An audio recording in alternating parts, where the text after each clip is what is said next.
prima di parlare del pane dobbiamo cercare di capire se questo è un alimento importante, se è un alimento che fa bene, se è un alimento che è da tenere ben presente nella nostra dieta oppure da eliminare, perché vedete molte persone che vengono in ambulatorio da me perché devono dimagrire, la prima cosa che mi dicono è: dottore, io ho abolito il pane, però non calo di peso. Tutti, ma veramente tutti, pensano che il pane sia un alimento che fa ingrassare, e probabilmente questa è una leggenda che è stata messa in circolo da tante persone e si è autoalimentata.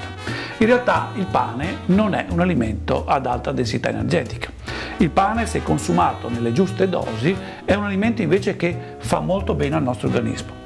Il pane è fatto con ingredienti molto semplici: l'acqua, la farina e il lievito. Sul lievito poi dirai tu. Certo, certo. È evidente che la qualità del pane dipende dalla qualità della farina e dalla lavorazione e dalla cottura. Quello che voglio dirvi io è che l'energia contenuta nel pane è certamente inferiore a quella della brioche. Chi fa colazione col pane alla mattina fa una sana colazione all'italiana, e 100 grammi di pane, cioè 2 rosette, sono 300 calorie. Chi invece va a farsi la colazione col cappuccino e la brioche, se prende 100 grammi di brioche prende 600 calorie, esattamente il doppio. E questo perché? Perché il contenuto in grasso e in acqua è molto differente fra la brioche e il pane. Allora, intanto il contenuto in acqua. Nel pane il 30% del peso è acqua, e l'acqua non dà energia, quindi 100 grammi di pane vogliono dire 70 grammi di energia. Nella brioche il contenuto in acqua non è più del 2-3%, quindi meno acqua, più energia. Ma l'altro elemento importantissimo che fa la differenza è il contenuto in grassi. Nella brioche il 40% sono grassi, e grassi molto spesso della peggior specie, grassi saturi, grassi che fanno male al nostro organismo.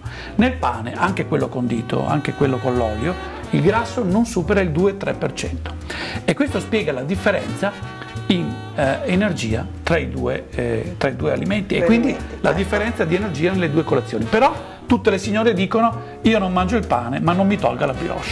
Ecco, questo è una cosa importante da tenere presente. Teniamo poi presente che anche i bambini che vanno a scuola dovrebbero fare merenda con il pane e non con certe merendine confezionate.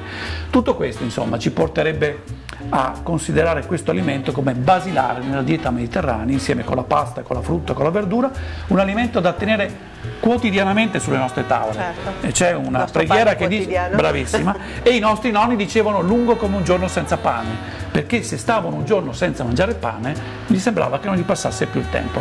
E anche un'altra cosa che io ho saputo da mia mamma: una volta il pane non si faceva tutti i giorni, ovviamente si faceva ogni tanto, e qui nelle nostre zone è nato il pan biscotto proprio per quello, per conservare. Però due parole sul pan biscotto da un punto di vista nutrizionale, fammele dire. Non è la stessa cosa mangiare un pane fresco, il pane biscotto, i grissini e sostituti. Allora, pane biscotto, grissini e sostituti non hanno quella percentuale di acqua che il pane fresco, per cui saziano meno, danno più energia, e quindi quella brutta abitudine che molte famiglie oggi hanno di non comprare il pane fresco ma di usare i sostituti certamente non è utile sul piano nutrizionale.